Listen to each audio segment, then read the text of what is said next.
अमीर घराने के युवा मालिक को अपने घर की नैनी से प्यार हो गया था, लेकिन नैनी ने उसकी सगाई की अंगूठी वापस कर दी और नौकरी से इस्तीफा भी दे दिया। युवक ने उसे जाने से मना कर दिया और उसका इस्तीफा स्वीकार नहीं किया। मजबूर होकर महिला ने झूठ बोला कि वह अपने गांव वापस जाकर शादी करने वाली है। ये सुनकर युवक अंदर से टूट गया। उसे लगा कि उसका प्रपोजल उसके लिए सिर्फ मजाक था, इसीलिए उसने अपना दुख छिपाकर उसे जाने दिया। महिला को लगा कि अब उनका रिश्ता खत्म हो गया है, लेकिन तभी युवक की दादी अचानक उससे मिलने उसके घर आ गई। वह हैरान रह गई क्योंकि दादी हमेशा उससे नफरत करती थी, लेकिन इस बार दादी दरवाजे के बाहर खड़ी होकर उससे विनती कर रही थी कि दरवाजा खोल दे। अंदर आने के बाद भी उन्होंने उसे अपमानित नहीं किया, बल्कि पूछा कि वह कैसी है। महिला असहज महसूस कर रही थी क्योंकि जो बुजुर्ग हमेशा उसे तंग करती थी उनसे सामान्य व्यवहार करना मुश्किल था। तभी दादी ने अचानक कहा कि वह युवक से फिर से मिल जाए। महिला ने तुरंत मना कर दिया और कहा कि उसने नौकरी छोड़ दी है और अगर दादी उसे पैसे देकर भी मनाना चाहे तब भी वह नहीं मानेगी। यह सुनकर दादी रोने लगी और बोली कि उनका परिवार दिवालिया हो गया है, इसलिए अब उनके पास उसे लालच देने के लिए पैसे भी नहीं है। असल में दोनों के अलग होने के बाद युवक ने सारी गलती अपनी दादी पर डाल दी। उसे लगा कि दादी के बार बार महिला की हैसियत को नीचा दिखाने की वजह से ही वह खुद को उसके लायक नहीं समझी। उसने दादी से कह दिया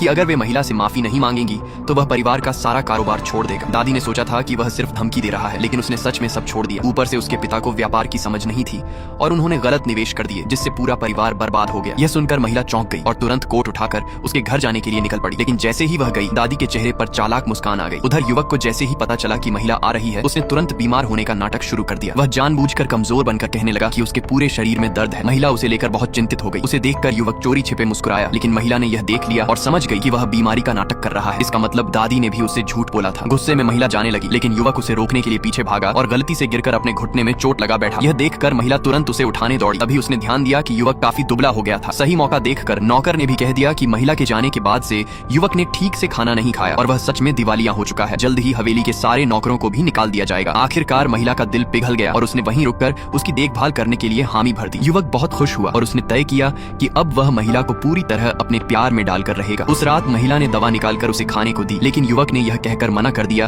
कि दवा बहुत कड़वी है। तब महिला ने दवा को सूप में घोल दिया और कहा कि अब कड़वाहट महसूस नहीं होगी, लेकिन युवक ने सिर्फ सूंघ कर ही कह दिया कि सूप कड़वा हो गया है। महिला को विश्वास नहीं हुआ, इसलिए उसने खुद एक घूंट लिया और सच में सूप कड़वा निकला। तब उसने पूछा कि आखिर वह क्या चाहता है कि वह दवा पी ले। युवक शर्माते हुए बोला, अगर तुम अपने मुंह से मुझे खिलाओगी तभी मैं दवा लूंगा। उसे हैरानी हुई कि महिला सच में सूप का एक घूंट अपने मुंह में लेकर उसके मुंह में पिला देती है।